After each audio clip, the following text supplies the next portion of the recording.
I'm Mint Salad, and I saw Eternals. It is directed by Chloe Zhao, and it's starring a whole nother list of people. Alright, here's who's starring in it. You got Gemma Chan, and if I'm mispronouncing your name, I'm sorry. I'm really sorry. Then you got Richard Madden, Kumail Nanjiani, Leah McHugh, Brian Tyree Henry, Lauren Ridloff, Barry Keoghan, Don Lee, Harish Patel, Kit Harington, Salma Hayek, and Angelina Jolie. It is a big old list of people in this movie, and I didn't hear much about this movie. Just heard a lot that it was bad. I mean, I hear that a lot about just any Marvel movie that isn't Avengers or isn't Spider-Man. So I couldn't really trust that it was bad. I had to go see it for myself. And so I did go see it for myself. And I thought, oh, let me get on with this review. So you got the movie starts, you got these 10 people, there's 10, oh geez, that was a big bug. There's 10 people that are immortal, that are the Eternals, you could say, and they're sent to Earth. Hey, you're being woken up, rise against these beings that are causing destruction on this whole Earth. And so they do, and then it's a big old fight scene. There's a lot of battling, there's a lot of slaying these deviants, as they're called. And then they get to the point where they're done slaying these deviants, and they don't know what to do with their time. Rather, they kind of have to just stake out on Earth and wait for the guy, the big rock guy, that gave them the instructions to kill all these deviants off of Earth in the first place. They're just waiting for another command. And the group, they break off because they're like, I don't know what to do with humanity. Some of them like humanity, some of them do not. And so it's this like big old war in what is going to happen. But it's like a Cold War, rather. And so nothing happens for 500 years. You get see this everybody in modern times seeing what they're doing. One person's in love with a guy, other people are living with each other. Someone's like off in South Dakota, actually not anymore because that person's dead. And they find out that the person is dead, and it's like, what is going on? But since that person's dead, they had previous contact with the guy, the rock guy.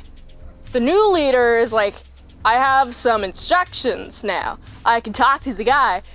And the guy is telling them, okay, here's what you're here for. You got this big old guy. He's got a big old seed in this big old planet, okay?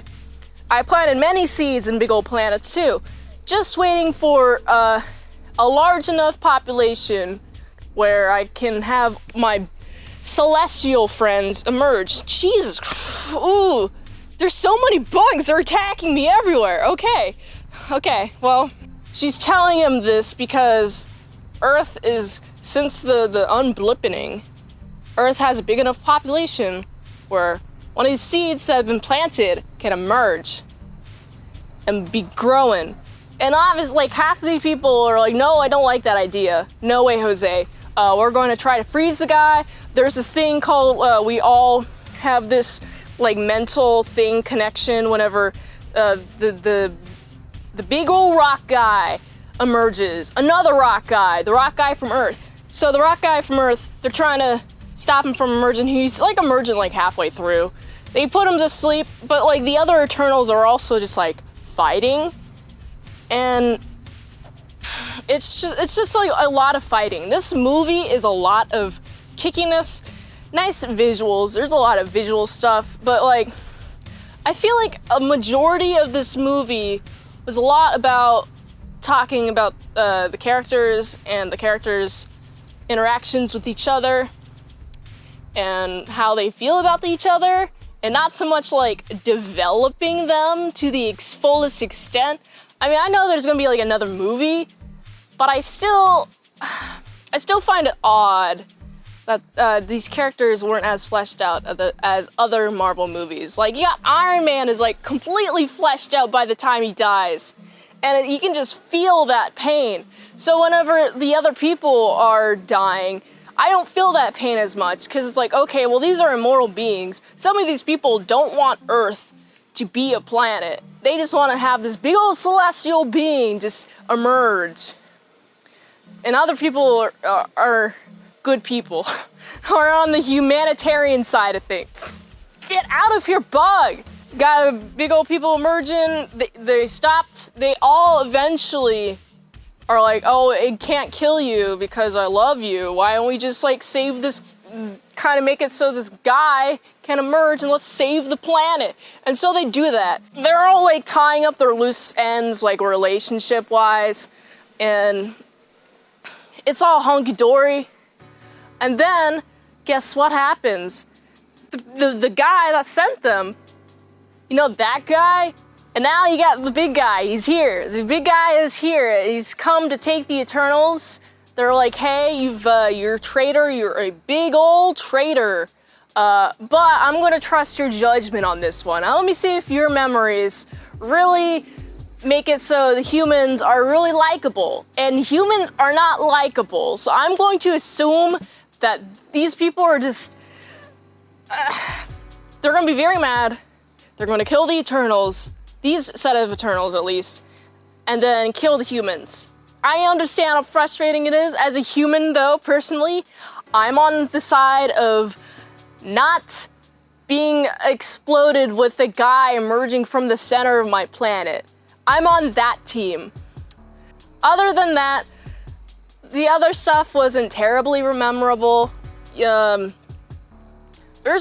feel like there's too many characters to properly have a good introduction and to really follow those characters. I followed them some.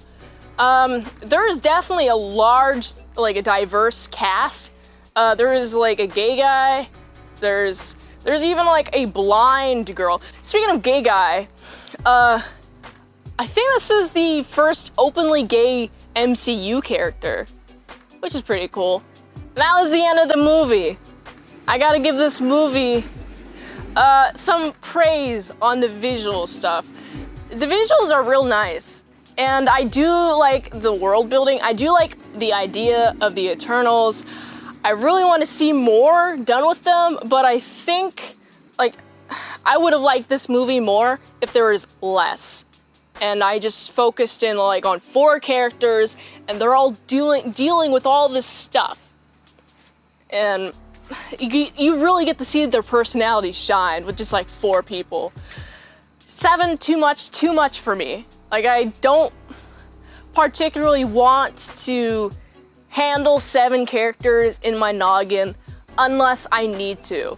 Like, there are some films that really do it well. You got some, like 8 characters that you really want to resonate with. The movie I'm specifically thinking of is The Hateful Eight, where they do this very well. You get the characters are introduced, and also just some backstory on everyone. And it's all done within 2.5 hours to 4 hours, depending on which version you saw. But I saw the 4-hour version. And also, speaking of lengths, I think this movie, too long. Way too long. I mean, I felt like it could have been shortened. A lot of the runtime to me seems to be a lot of battling. There's a lot of battling in this movie. It looks good. There's too much. For a 2.5-hour movie, it's too long. I don't have that type of attention span if it's just gonna be a lot of kickiness. And I like the kickiness. Alright, don't get me wrong, I like the kickiness. I'm a big fan of the kickiness and I'd like to see more. For that, I gotta give this movie a 6 out of 10. And if you want to see some extended mint salad saws, plus some daily vlogs, go check out our Patreon at patreon.com/ASEPresents. For $3 a month, not a week, not a day, not a post, not any of that, just $3 a month. You can get all of that at patreon.com/ASEpresents. Until next time on Mint Salad Saw, I'll see y'all later, my salad croutons and bacon bits.